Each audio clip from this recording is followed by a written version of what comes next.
और आज भी आधी रात को उठ के मैं अक्सर सोचता हूँ कि क्या वो आज भी मेरे बारे में सोचती होगी, कि उसे आज भी मेरे आने का इंतज़ार होगा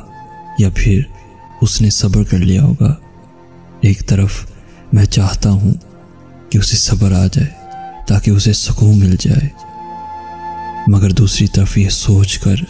मुझे ऐसा लगता है जैसे मैं अपने ही हाथों अपनी मोहब्बत का गला घूंट रहा।